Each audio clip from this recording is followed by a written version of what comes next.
எபிசோட்கான first promo பார்க்கும்போது ஒரு விஷயம் தான் தோணுது. விஜய் சேதுபதி அந்த கேள்வியை கேட்க மாட்டாரு. அட்லீஸ்ட் நம்மளாவது கேட்டுருவோம்னு சொல்லிட்டு பார்த்தீங்கன்னா பிக் பாஸ் வந்து இந்த கேள்வியை கேட்டிருக்காரு. எதனாலன்னு பார்த்தீங்கன்னா மக்கள் எல்லாமே ரொம்ப நாளாக கேட்டுட்டு இருந்த கேள்வி, இவனுங்களாம் எப்படா இவ்வளோ நாளாக உள்ள இருக்காங்க அப்படின்ற ஒரு டவுட் இருக்கும்ல. ஸோ அந்த கேள்வி எல்லாருமே கேட்டுட்டு இருப்பாங்க. ஸோ அதை தான் பார்த்தீங்கன்னா பிக் பாஸ் வந்து இன்னைக்கு கேட்டிருக்காரு. 10 வாரம் ஆச்சு, 10 வாரமா உள்ள எவன்டா மிச்சர் சாப்பிட்டு இருக்காது, இவெல்லாம் ஏன் இன்னும் வெளியே போல அப்படின்ற மாதிரி உங்களுக்குலாம் யார் யார் தோணுதுன்னு சொல்லிட்டு 2 பேர் ஆளாளுக்கு சொல்லுங்கன்னு சொல்லிட்டு சொல்றாரு. தரமான கேள்வி தான் வச்சுக்கோங்களேன். ஸோ இதில் வந்து ஆப்வியஸாக தெரியும் ரஞ்சித்தை வந்து சொல்லுவாங்கன்னு. தீபக் வந்து ரஞ்சித்தை சொல்றாங்க, ஜாக்லின் வந்து அதே மாதிரி ரஞ்சித் அவர் தான் சொல்றாங்க. ஜாக்லின் சொல்றது கொஞ்சம் ஷாக்கிங்காக தான் இருக்கு. மேபி லாஸ்ட் வீக் நடந்தது அதுலேருந்து சொல்றாங்களா என்னன்னு தெரியல. ஜாக்லினும் பார்த்தீங்கன்னா ரஞ்சித்தை தான் சொல்றாங்க. ஸோ இதுக்கப்புறம் தான் பார்த்தீங்கன்னா முத்துக்குமர் வந்து பவித்ராவை சொல்றாரு. அதே மாதிரி தர்ஷிகாவும் பவித்ராவை சொல்ற மாதிரி தான் காமிக்கிறாங்க. ஆனால் இவர் ரஞ்சித் வந்து பார்த்தீங்கன்னா ரயன் வந்து சொல்றாரு. ஏன்னா அவர் வந்து பார்த்தீங்கன்னா ஒரு டீமுக்குள்ள இருக்காரு. ஸோ அதனால ரயனும் பார்த்தீங்கன்னா ரொம்ப சேஃபாக இருக்க மாதிரி இருக்கு அப்படின்ற மாதிரி பார்த்தீங்கன்னா ரஞ்சித் அவரோட ஒப்பீனியன் சொல்றாரு. இதில் பிரச்சனை என்னன்னு பார்த்தீங்கன்னா இந்த வீட்டுக்குள்ள ரொம்ப பேர் மிச்சர் சாப்பிட்டு இருக்காங்க. அதுல முதன்மையான ஒரு ஆள் என்னை பொறுத்த வரைக்கும் பார்த்தீங்கன்னா ரஞ்சித் கூட இல்லை, ரஞ்சித்தை விட மோசமாக ஒருத்தர் இருக்காருன்னு வச்சுக்கோங்களேன், சத்யா தாங்க. ஏன்னா சத்யாவை யாருமே சொல்லி அப்படின்ற மாதிரி கொஞ்சம் வருத்தமாக இருக்கு. மேபி செகண்ட் ப்ரோமோல இதில் பாதிக்கு மேலே போடுவானுங்களா என்னன்னு தெரியல. ஏன்னா அருண் யார் சொல்ல போறாரு அப்படின்ற மாதிரி நான் அவளோட வெயிட் பண்ணிட்டு இருக்கேன். அருண் வாயிலிருந்து வர போற வார்த்தை யாரோட அந்த 2 நேம் கண்டிப்பாக எனக்கு தெரிஞ்சு அதில் ஒரு நேம் முத்துக்குமரனா இருக்கும், இன்னொரு நேம் யாருது அப்படின்ற மாதிரி கேட்கணுன்ற மாதிரி ரொம்ப அவளோட வெயிட் பண்ணிட்டு இருக்கேன். ஏன்னா எப்படி சொல்றது, இந்த இடத்துல யாரெல்லாம் இவ்வளவு நாள் வந்து இருக்க தகுதியே இல்லாதன்னு கேள்வி தானே. ஸோ இந்த கேள்விக்கு வந்து உண்மையிலே ஆன்சர் பண்றாரா இல்லை ஜாக்லின் வந்து நேற்று செருப்பால் அடிச்ச மாதிரி கேள்வி கேட்டாங்களே, ஸோ இந்த கேள்விக்கு அப்புறம் கொஞ்சம் திருந்தி இருக்காரா அப்படின்ற மாதிரி பார்க்கணும். எதனாலும் பார்த்தீங்கன்னா நேற்று ஜாக்லின் வந்து அருணுக்கு போட்டாங்களோ ஒரு அட்வைஸ், உண்மையிலே சொல்கிறேன் ஹெல்ப்ஃபுல்லான அட்வைஸ் தான். அது அருண் மட்டும் கேட்டார்னா கொஞ்சம் கேம் வந்து இம்ப்ரூவ் ஆகும். ஏன்னா ஜாக்லின் என்ன சொன்னாங்கன்னா உங்ககிட்ட இருக்க வன்மத்தை வெளியே வச்சுரு, இது கேமாக பாடுறா, நீ ஒருத்தனை மட்டும் டார்கெட் பண்ணாதா அப்படின்ற மாதிரி ஒரு அட்வைஸை போட்டாங்க. இன்கேஸ் அருணுக்கு வந்து அது உணர்ந்திருந்தாருன்னு வச்சுக்கோங்களேன், ஓகே நம்ம பட்ட தப்பு அப்படின்ற மாதிரி உணர்ந்திருந்தா இப்போ இந்த இதில் வந்து சொல்லும் போது கண்டிப்பாக முத்து பேரை சொல்கிறதுக்கு வாய்ப்பு இல்லை. ஏன்னு பார்த்தீங்கன்னா இந்த இடத்துல யார் கேமே விளையாடலையோ அவங்க 2 பேர் தான் ஆக்சுவலாக சொல்லணும். அதாவது கேம் விளையாடாமல் உள்ள வந்து சும்மாவே எப்படி சொல்கிறது மிச்சர் சாப்பிட்டுட்டே இருக்கானுங்க அப்படின்ற 2 பேரை சொல்லுங்கன்னா பிக் பாஸ் கேட்கிறாரு. ஸோ இந்த இடத்துல முத்து பேரை சொல்லாமல் இருந்தாலே எனக்கு தெரிஞ்சு பார்த்தீங்கன்னா அருண் வந்து நேற்று வாங்கின அடியிலேருந்து கொஞ்சம் வந்து திருந்திருக்காரோ அப்படின்ற மாதிரி எனக்கு என்னமோ ஃபீல் ஆகும். யாரை சொல்ல போறாருன்னு வெயிட் பண்ணி தான் பார்க்கணும். எனிவேஸ் இந்த இடத்துல பார்த்தீங்கன்னா சத்யாவை எதுக்கு எல்லாருமே சொல்லணும் அப்படின்ற மாதிரி நான் ஏங்கன்னா ஆக்சுவலாக ரஞ்சித் கூட சில இடத்துல காமெடி பண்ணுறாரு, அதாவது சில இடத்துல ஃபன் பண்ணுறாரு. ஆனால் சத்யா அந்த ஃபன் மெட்டீரியல் கூட யூஸ் ஆக மாட்டாருங்க. ஆமாம் மச்சான் எல்லாம் ஓகே தான் மச்சான், எல்லாம் ஜாலி தான் மச்சான், ஃபன் தான் மச்சான் அப்படின்ற மாதிரி இந்த மச்சான் சொல்கிறதுக்காக நீ வந்த அப்படின்ற மாதிரி தான் கேட்க தோணுது. இன்னொரு விஷயம், சத்யாவோட ஆசை என்னன்னா, சத்யாவோட பெரிய ஆசை என்னன்னு தெரியுமா, ஃபேமிலி டாஸ்க் வரைக்கும் நம்ம இருந்தால் போதும் அப்படின்ற மாதிரி தான். ஆக்சுவலாக யாரா நீங்களா ஒரு கேம் ஷோக்கு வந்திருக்கீங்க, டார்கெட் என்னவா இருக்கணும், ஆக்சுவலாக போய் கப் அடிக்கணும், வின் பண்ணணும், ஃபினாலே ஸ்டேஜ் வரைக்கும் போகணும் அப்படின்றது தானே டார்கெட்டாக இருக்கணும். ஆனால் இவங்களோட டார்கெட்டே எங்கன்னா ஃபேமிலி டாஸ்க் வரைக்கும் போயிடணும். இப்போ உள்ள தானே இருக்க, இப்போ உங்களோட பொட்டன்ஷியலை போட்டால் கூட உன்னால் மாற்ற முடியும் தானே. ஸோ அதுக்கு கொஞ்சமாவது ட்ரை பண்ணலாம்ல. அந்த மாதிரி தான் பிக் பாஸ் வந்து இந்த கேள்வியெல்லாம் கேட்குறது எதுக்குன்னா, இப்பயாவது தெரிஞ்சுக்கோங்கடா நீங்கள் எந்த ஸ்டேஜில் இருக்கீங்க, உங்களை எந்த இடத்துல வச்சு பார்க்குறாங்க அப்படின்ற மாதிரி தெரிஞ்சுக்கோங்கன்னு சொல்கிறது தான் இந்த கேள்வியை கேட்குறாரு. ஆனால் இந்த இடத்துல இப்போ எல்லாருமே சொன்னாலுமே அது திருத்திப்பாங்களான்னு கேட்டிங்கன்னா திருத்திக்க மாட்டாங்க. என்ன போய் அவன் எப்படி சொல்கிறான், முத்துக்குமரங்கன்னா அவ்வளோ இது, அவன் பெரிய ஆளா, அவன் எப்படி என்ன சொல்லுவான், நான் வந்து வேலைக்கு ஆக மாட்டேன், உள்ள உட்காந்து சும்மா தான் உட்காந்துட்டு இருக்கேன், கற்பா மூச்சுன்னு சொல்கிறேன் அப்படின்ற மாதிரி கண்டிப்பாக எல்லாரும் காண்டு ஆபீஸாக இருக்க தான் செய்யும் நம்மளை பற்றி குறை சொல்லும் போது. இருந்தாலும் எல்லாருமே சொல்கிறாங்கன்னா நம்ம ஏதோ ஒன்று பண்ணலன்னு கொஞ்சம் யோசிக்கணும்ல. இப்பயும் அதே மாதிரி தான் பவித்ராவை சொல்கிறாருல முத்துக்குமரன். ஸோ பவித்ராவை என்னன்னு சொல்கிறாரு, இது மாதிரி பவித்ரா வந்து பார்த்தீங்கன்னா பேச விட மாட்டாங்க நிறைய இடத்துல சொல்லிட்டு இருக்காங்க. இந்த பவித்ரா மட்டும் தான் சொல்கிறாங்களான்னு பார்த்தீங்கன்னா இல்லை, இன்னொரு சைடில் ஜெஃப்ரி இதே தான் பண்ணிட்டு இருக்காப்புல. எனக்கு என்ன புரியல, உங்களை இப்போ மற்ற முத்துக்குமரன் யாராவது பேச விட்றாங்களா, அதே மாதிரி பார்த்தீங்கன்னா ஜாக்லின் யாராவது பேச விட்றாங்களா, அருண் யாராவது பேச விட்றாங்களா.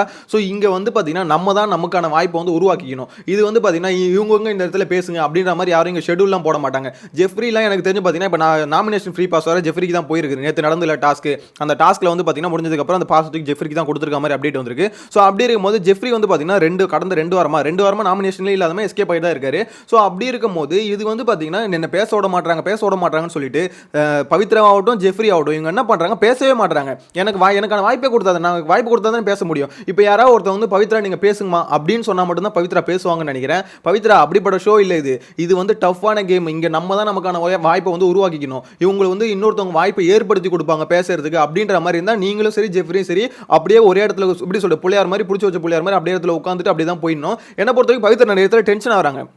அவங்களுக்கு வந்து ஃபேரான கருத்துக்களும் இருக்குது. அந்த கருத்துக்களை வந்து பார்த்தீங்கன்னா எவன் என்ன பேசுகிறான், நிப்பாட்டுங்கப்பா எல்லாரும் நிப்பாட்டுங்க நான் பேசிக்கிறேன் அப்படின்னு சொல்லிட்டு ஒரு பாயிண்ட் எடுத்து வைக்கணும். அதுதான் பார்த்தீங்கன்னா போல்டு டிசிஷனு. ஒரு 2 இடத்துல அந்த மாதிரி இப்போ ஜெஃப்ரி ஆகட்டும் பவித்ரா ஆகட்டும் ஒரு 2 இடத்துல அந்த மாதிரி பண்ணாதான் 3வது இடத்துல பவித்ரா பேச வரும்போது ஓகே கேட்கணுன்ற எண்ணம் வரும். ஆனால் இவங்க என்ன பண்ணுறாங்க, எல்லா இடத்துலையும் பார்த்தீங்கன்னா ஓகே நமக்கு எதுக்கு வம்பு, நம்ம இருக்கிற இடம் தெரியாமல் இருந்துட்டு போயிடுவோம் அப்படின்னு சொல்லுவாங்க பார்த்தீங்களா. அந்த மாதிரி தான் ஜெஃப்ரியும் சரி பவித்ராவும் சரி இருக்கிற இடம் தெரியாமல் இருந்துட்டு போயிடலான்னு இருக்காங்க. ஆனால் கடைசியில் என்ன சொல்லிடுறாங்க, எங்களை பேச விட மாட்டாங்க, எங்களுக்கான ஸ்பேஸை அவங்களே எடுத்துக்கிறாங்க. டேய் யாரா நீங்கள் அப்படின்ற மாதிரி சொல்ல தோணுது.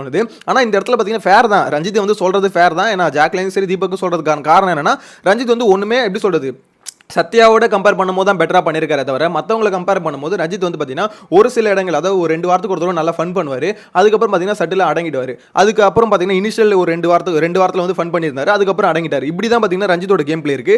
இதில் இன்னொருத்தவங்க வந்து பார்த்தீங்கன்னா ரொம்ப பயங்கரமாக தப்பிச்சுட்டு வர்றது அப்படின்னு பார்த்தீங்கன்னா ஜெஃப்ரி ஆகட்டும், பவித்ரா ஆகட்டும், அதுக்கடுத்து ரஞ்சித் ஆகட்டும், சத்யா ஆகட்டும், இவங்கலாம் பார்த்தீங்கன்னா ஆப்வியஸாக எல்லாருக்கும் தெரிய வர நேம். இதில் தெரிய வராத ஒரு நேம் யார் சொல்லுங்க?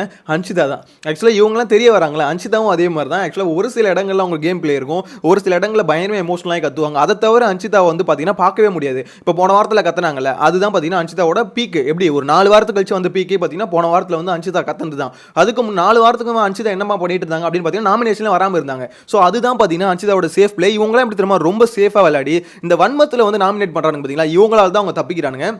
ஏன்னு பார்த்தீங்கன்னா நீங்கள் வன்மத்தில் ஓட்டு போடாமல் உண்மையிலே ஓகே இவங்களாம் வந்து வெளியே அதாவது நாமினேஷனில் எடுத்து வச்சா மக்கள் இவங்களுக்குலாம் ஓட்டு போட மாட்டாங்க, ஸோ இவங்களாம் வெளியே போகிறதுக்கு வாய்ப்பு இருக்குது அப்படின்ற அடிப்படையில் எடுத்து வச்சாங்கன்னா கண்டிப்பாக சொல்கிறேன் இந்த மாதிரி சேஃப் ப்ளே பண்ணுறவங்க இவங்களாம் வெளியே போயிடுவாங்க. இவங்க என்ன பண்ணுறாங்க, எனக்கு இவனை பிடிக்கல. இப்போ எக்ஸாம்பிளுக்கு அருண் இருக்கான்னு வச்சுக்கோங்களேன், அருண் எக்ஸாம்பிள் எடுக்கணும், சரி ஓகே அருண் இருக்காருன்னு வச்சுக்கோங்களேன், அவருக்கு யாரை பிடிக்காது, ஆப்வியஸாக எல்லாருக்கும் தெரியல முத்துவை பிடிக்காது, ஸோ எனக்கு வந்து முத்துவை பிடிக்காது அப்படின்ற மாதிரி ஓட்டு போட்டார்னா கண்டிப்பாக பார்த்தீங்கன்னா முத்து வெளியே போவார்னா பார்த்தீங்கன்னா வெளியே போக மாட்டார். ஏன்னா இப்போ அவருக்குன்னு ஒரு சப்போர்ட் இருக்குன்னு அவங்களுக்கே தெரியும். ஸோ அப்படி இருக்கும்போது இவங்களுக்கு ஓட்டு போட்டு எடுத்துகிட்டு வந்து நாமினேஷனில் போட்டு திருப்பி எடுத்துட்டு போறதுக்கு அதுக்கு பதிலா வந்து பாத்தீங்கன்னா யாரெல்லாம் ரொம்ப சேஃபா ப்ளே பண்றாங்க, யாரெல்லாம் கண்டென்ட்டே கொடுக்கல. இப்ப லாஸ்ட் வீக் ஃபுல்லா நடந்த டாஸ்க்ல ஒண்ணுமே பண்ணாம யாவெல்லாம் இருந்தான், அவனை தூக்கி நாமினேஷன்ல கொண்டு வந்தா தான் எனக்கு தெரிஞ்சு வெளியே போறதுக்கு வாய்ப்பு இருக்கு.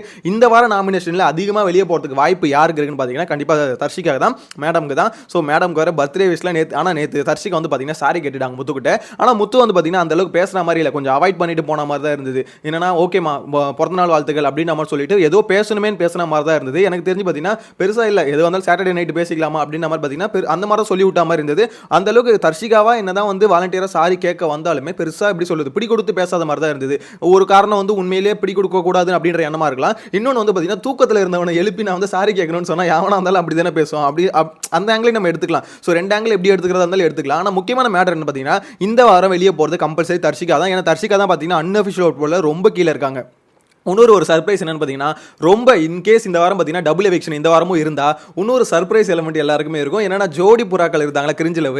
ஸோ இந்த கிரிஞ்சு லவ் எப்படி இருந்ததோ அதே மாதிரியே பார்த்தீங்கன்னா இவங்களை ஜோடியாகவே எவிக் பண்ணுறாங்க. ஏன்னா 2 பேர் தான் அடியில் லீஸ்ட்டில் இருக்குது, விஷாலும் தர்ஷிகாவும் தான். ஸோ இவங்க 2 பேருக்கு போகிறதுக்கு தான் பார்த்தீங்கன்னா ஜோடியாக போயிட்டாங்கன்னா இன்னும் ஹாப்பியாக இருப்பாங்க. எப்பா விஷால் நான் வந்து என் கூடயே வந்துட்டு பார்த்தியா நம்ம தான்டா கரெக்டான பேர் அப்படின்ற மாதிரி வெளியே வந்து ஜோடி சேர்த்துக்கு வாய்ப்பு இருக்குது. எனிவேஸ் ஆனால் என்ன பொறுத்த வரைக்கும் பார்த்தீங்கன்னா இந்த ஒரு கேள்வியை கேட்டார்ல பிக் பாஸ், இது வந்து பார்த்தீங்கன்னா மக்களோட கேள்வி தான். மக்கள் இவ்வளோ நாளாக கேட்கணும்னு நினச்சிட்டு இருந்த ஒரு கேள்வி தான். அதாவது எப்படா நீங்களாம் தப்பிச்சு வரீங்க, இவ்வளவு நாளா எப்படா மிச்சர் சாட முடியுது கண்டென்ட்டே கொடுக்காம அப்படின்னு கேட்க வேண்டிய கேள்வி தான். என்ன இதை வந்து பார்த்தீங்கன்னா ஒவ்வொருத்தரும் சொல்லும் போது இன்னும் கொஞ்சம் மூஞ்சில் வச்ச மாதிரி சொல்லலாம். ஏன்னா இப்போ எல்லாருமே ஒரு பேர் தான் சொல்லியிருக்காங்க, இன்னொரு பேர் யார் சொன்னாங்கன்னு தெரியல. ஸோ இதில் வந்து பார்த்தீங்கன்னா சில பேருக்கு தான் வெயிட் பண்ணேன். எக்ஸாம்பிளுக்கு எனக்கு அருண் யார் சொல்றாரு அப்படின்ற மாதிரி தான் பார்க்கறதுக்கு நான் ரொம்ப வெயிட் பண்ணுறேன். அதில் முத்து பேர் இல்லாமல் இருந்தால் நான் வந்து பார்த்தீங்கன்னா சர்ப்ரைஸாக தான் இருக்கும். அதாவது உண்மையிலே அருண் வந்து ஓகே திருந்திருக்காரு, நேற்று நடந்த சம்பவத்துக்கு அப்புறமா கொஞ்சம் வந்து மாறி இருக்காரு அப்படின்ற மாதிரி எனக்கு என்ன தோணும். உண்மையிலே அருண் கொஞ்சம் யோசிக்கிற மூளை இருக்குங்க. ஆனால் என்னன்னா எல்லாரும் ப்ரோவோக் பண்ணி விட்டுறாரு. என்ன பொறுத்தவரைக்கும் அருண் கேமே விளாட்லன்னு சொல்லவே முடியாது. இப்போ இவனுங்களாம் இருக்கானுங்களா மிச்சர் சாப்பிட்டுட்டு, இவங்களோட அருண் ஒரு வகையில் பெட்டர் தான். டப்பா தான் ஆக்சுவலாக அவன் மார்க் பண்ணுறாரு தான், ப்ரோவோக் பண்ணுறாரு தான்,